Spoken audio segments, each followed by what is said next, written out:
Welcome back, ladies and gentlemen, and thank you very much for your greatest support. Now, fellow Kenyans, there is this tweet that has been trending since morning about Lee Funeral Home and breaking news, blah blah, a lot of issues, a lot of things concerning the Lee Funeral Home.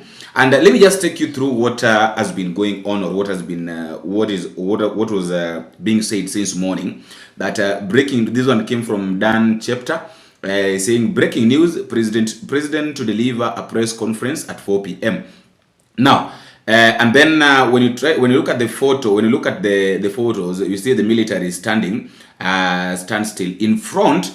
I don't know whether this one is. I think this one is an entrance at Lee Funeral Home, and it's like some of the military officers who are exactly the two military officers at the door are either waiting for something that is happening, looking for something happening inside. Either they're waiting for someone to come out, or maybe someone to be taken in. It's like the bodies. This is a body. They're watching a certain body. And then when you try to look at the back of the military that are at the door, that have really stood still, I think they're at ease at the door. That these ones that are down here, behind them there are people talking. It's like there are some white men, having a conversation with a certain lady. They can't really figure out. I could not really figure out who this lady is, but they're having a conversation. It's like they're trying to talk to somebody. Maybe somebody's passed on, so they're trying to, maybe wanajaribu kumtia moyo, you see. But then that is not it. Itumi Wanjiru was saying this, that I believe this is old photo, but Dan Chapter pretends that it's today in Lee Funeral Home, Nairobi, after Raila Odinga's death. This goon is known for hoaxes and lying too much. Can you tell us, can you tell us when this photo was taken, and is Raila in critical condition in hospital? Now, let me just talk about this tweet. The photo was not taken today. The photo was taken when Moi Kibaki, when I think, is it Kibaki? I think it's either Kibaki or the former Moi, either of the presidents. But most probably it was when Mwai Kibaki died. That is when this photo was taken. I really tried to look. I really tried to dig deep into this to find out which year was this and who was this, because this one was a government official, and it's the past. In the past, this photo was not taken today. And trying to look at even the color of the photo tells you that the photo was not taken today. Now, as we go on, let me read something here that was written. Somebody is saying here that yani Ruto ndiye president, lakini mashida zenu zinaisha Raila akikufa. Mnatrendisha ujinga huku na ndoto aziko, badala muambie watu wachukue kura. Ndio maana watu wametoa dictators na mko huku verbal diarrhea tu. Mtu hata hajui MCA wa kwao ni nani. And then there is also something that I would like to, I really want to talk about here. There is this doctor calling, this Dr. Nyarasakwa is saying this, that I don't know why I'm scared of what can happen if Raila dies. Twitter insults aside, I don't think this country is ready for that. The major shift in political balance, in a time where every politician, every potential candidate is a fraud, and the one who can save us doesn't have that much support on the ground, and people are still fighting along tribal line. Now, let me just talk about this for a little bit before we get deeper into this, because I feel like we really need to say something. We know very well that Raila Odinga is not being loved by everybody. So kila mtu anampenda, but then I have to say this. I don't know how we are going to take it, but let me just say it, that sometimes however much you hate somebody, let's not wish someone's death. We will one day die. All of us will one day die. We have to accept that one day all of us will die. So no matter how you hate somebody, and never pray for him to die. muombe tu Mungu akaishi. And then see the fruit of hata kama ni adui yako, leave alone Raila Odinga. Even if somebody is your enemy, pray for that person to live. Let that person not die. Because if that person dies, it will not change your struggles. It will not change your fate. Praying for somebody, hakuna kitu chungu kama kuona mtu anakufa. Hata kama huyo mtu alikuwa na miaka mingi, hata kama huyo mtu alikuwa amefanya nini. Let's say for instance, however much we really hated what the former IBC chairperson Chebukati did. But how did his family feel when he died? That is the question. How did his family feel when he died?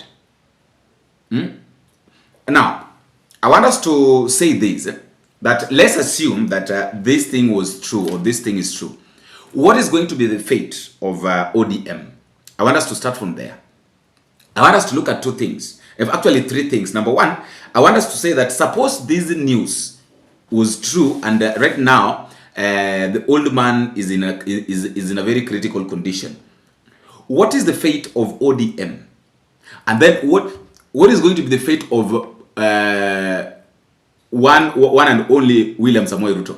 And the last thing, what is going to be the fate of the people that really depended on Raila Odinga for their politics?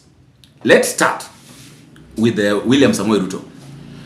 William Samoei Ruto knows very well. If there is somebody who is really, kama kuna mtu ambaye amembeba William Samoei Ruto kwa mgongo yake hivi, amembeba kwa mkononi mwake hivi kama mayai, ni Raila Odinga. Suppose something happens and Raila Odinga decides to leave that William Ruto like an egg, itapasuka. So all William Ruto's political dependent is on Raila Odinga. So chochote ambacho kitafanyikia Raila Odinga right now, it will be a mess to William Samoei Ruto. And that is exactly what William Ruto is praying. William Ruto anaomba kwamba let nothing happens to Raila Odinga. Because look at ODM. If something happens to Raila Odinga at this point, then ODM is going to withdraw from William Samoei Ruto. Because they will be focusing on how they can rebuild them, how they can rebrand themselves. So that is what is going to happen. William Samoei Ruto, Miskia, he was really arguing with Osoti.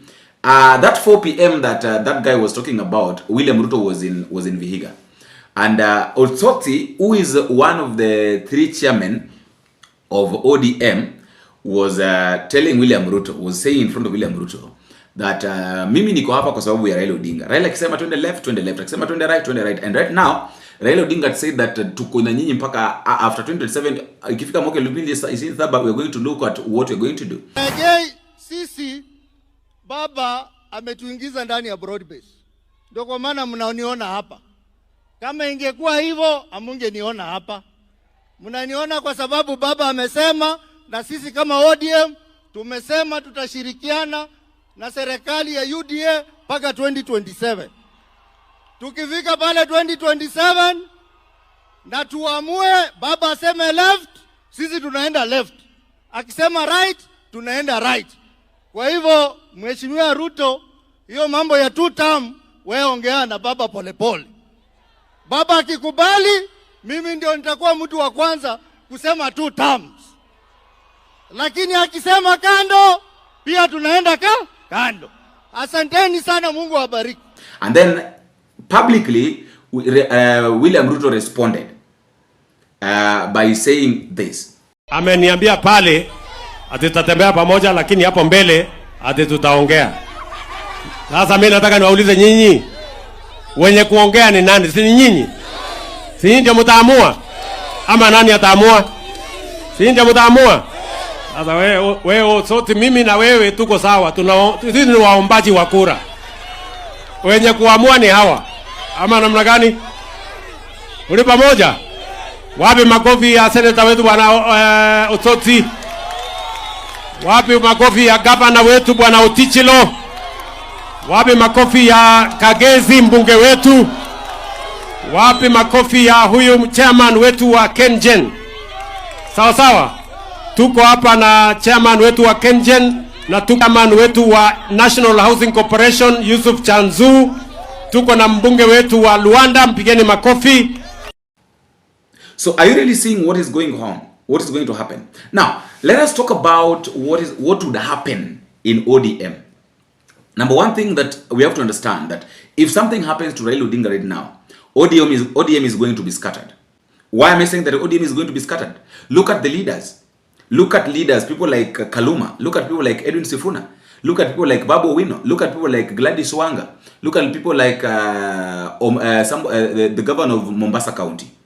Look at somebody like Simbarati, and then look at who can bring ODM together, because they normally say that ODM is a Luo's is a political party ya Wajaluo. Who in Luo Nyanza can hold ODM together? Do you really think that there is somebody who can do what Raila Odinga has been doing in ODM if Raila Odinga is gone right now? The spokesperson of the party, as Mama Wanga said earlier, after party organs have met and made decisions, he is the one who presents this to the public. Kama sivyo? So me and Wanga, we just sit behind. We know that he's going to clarify to the public what, and he has never contradicted organs of the party on any day. Sawa sawa.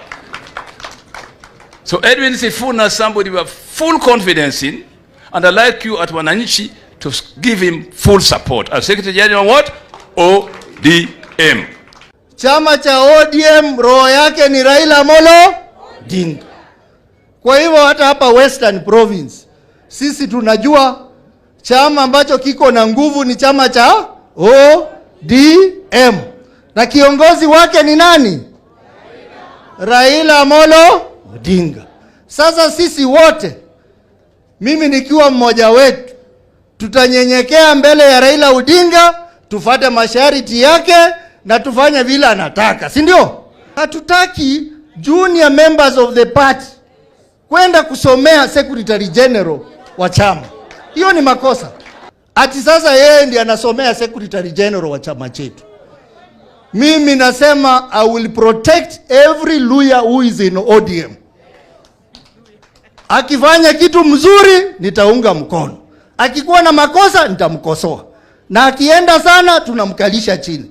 Lakini we will not allow us being pushed around by junior people in the party. Na mimi kama DPL niko sitakubali hiyo. Wewe una complain juu ya official wa party. Umesikia baba akicomplain juu ya Sifuna? Have you ever heard baba complaining? Have you ever heard Anyang' Nyong'o complaining? Have you heard Wanga complaining? Kama makosa iko, we sit as Central Committee, we'll sort out that one. Kama ODM, ndugu zetu ambao walikuwa ni viongozi wetu wako katika serikali ya Mheshimiwa William Ruto. Wamekwenda kule, wamepewa kazi. Na tunaheshimu kwamba wamepewa kazi. Lakini kama chama, hakuna mapatano tuko nayo na serikali ya Kenya Kwanza. Lazima ieleweke vizuri. Ni sawa sawa? Na amapi, Ososi amesema kuna watu wengine tulifukuza chama kitambo. Unajua hao ni wale wanatembea wanadhania kwamba ni mkono inaanguka kama fisi. They want to use ODM to benefit their own stomachs. Chama imesimama imara.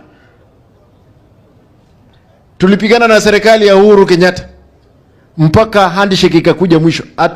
Tukasimama na yeye. Tumepigana na serikali ya William Ruto.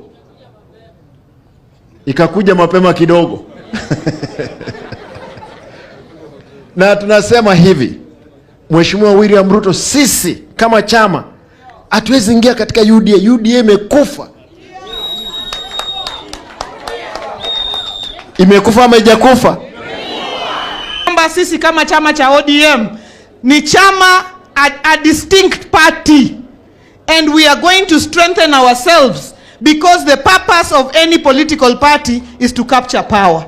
Na sisi tuta strengthen kutoka grassroots mpaka juu. Hiyo ni position tulichukua katika Central Committee. We are a party for the people, by the people. Na pia tulisema we will not sell ourselves short as an ODM party, kwa sababu sisi ndio chama kikubwa zaidi south of Sahara and north of River Limpopo.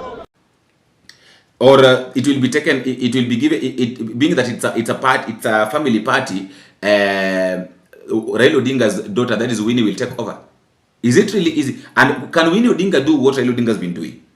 Politically, yes, she can be a successful lady, but then she's not that vocal. I don't know, maybe is when she's anajaribu kuwa groomed, but she cannot be in a position to do that. People like Gladys Wanga cannot allow Winnie Odinga to come and take over ODM. It's not going to be easy. They can't support her because hata wao wenyewe they have got their targets to achieve. Everybody is looking for something. In ODM, not only in ODM, every party, everybody is normally looking for something. So when the party leader is not there, now the immediate people, kina nani? Who are the immediate? Well, you know, when ODM dies right now, when Raila Odinga something happens, we're not praying for him to die. But if Raila Odinga is not in the picture right now, there are a lot of issues that are going to happen within ODM. And I don't think if people are ready for that, especially the ODM members, they're not ready for that. You can't tell me that somebody like John Mbadi will come back in ODM and claim to be the ODM leader. You can't tell me that somebody like Ali Hassan Joho will come back and claim that he has been the deputy party leader. Or Paranya, they can't come back and claim that they've been, not unless maybe they resign from working with William Ruto, which is next to impossible. Because watakuwa nasema kwamba after all ODM imeisha nguvu.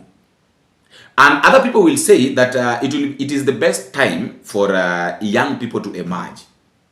The demise of Raila Odinga will be the best time for young leaders to arise, to emerge, and maybe do now work on how they can strategize the politics of this country.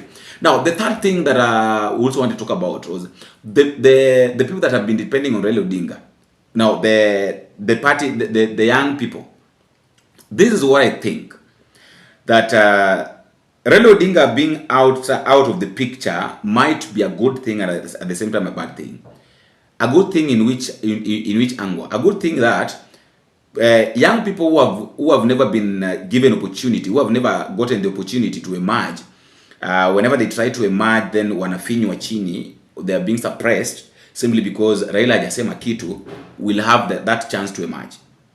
People like Babu Wino, people like Edwin Sifuna, like everybody will be free to do whatever they want to do, especially in politics. Now, suppose now it happens, suppose it happens that he's gone. It's going to be an added advantage to them. But then the bad news or the bad part of it is this, that hakuna mtu yote ambaye this man has groomed who can really replace him. That is the bad part of it. That hakuna mtu ambaye amegroom mwenye anaweza kusema kwamba now this is the person that has been following the footsteps of Raila Odinga that can do what he has been doing. Hakuna hata mmoja. So are you seeing where the challenge is coming from? Yes, people might be in a position. Yes, people might be in positions yes to grow. But then who can do what Raila Odinga has been doing in politics? The negotiating with the government, putting pressure on the government. Yes, we have the opposition, people like Rigathi Gachagua, but the question is, can they do what Raila Odinga has been doing all these years? The answer is no, they're not. They're not okay. Yes, they have the ideas on how opposition can be run, on what opposition is supposed to do with the government, but then are they really that good? The question is, are they really that good like this man? That is why I'm still saying that in as much as maybe he has been doing negative things, in as much as maybe he has been doing what he's been doing, but there's a part that has been really he has really played in all those years, in the past years up to now. So one thing I have to say, as I give you a chance at the comment section to also tell me what you think concerning these news that are normally being spread, that are being spreading all over, is that let us just pray. Let us not hope for somebody to die. In short, let us not hope for Raila Odinga to die, or not only Raila Odinga. Let us not for anybody. Let us not hope for anybody to die, because yes, we'll all have to die, but let us die at our own time. Let us not kill people before their time. The problem is that unaona hatred ikiingia watu, when hatred imeingia kwa your enemy, they can kill you before your time, and I don't think we are ready for that. And hata wewe mwenyewe una spread hiyo rumors, I don't think if you are ready for people to kill you before your time. Yani wanaua mtu na mtu yeye mwenyewe hajui kama anauawa. Yani mtu ashakufa, ashaiko kwenye jeneza, ashapelekwa mpaka Lee Funeral Home, ashapelekwa mpaka na mtu washapanga mpaka mazishi yake, na mtu mwenyewe hajui kama tayari ashauawa. You see, after all guys, that is what I wanted to say, that let us avoid this issue of killing people before their time, because you might be killing somebody na huyo mtu bado wakati wake wa kufa bado. Let me also know what to think in the comment section, and please don't forget to drop me a comment and tell me what you think and where exactly you are watching this video from. Until we meet again, I have been your host, Boniface Awino. Bingo.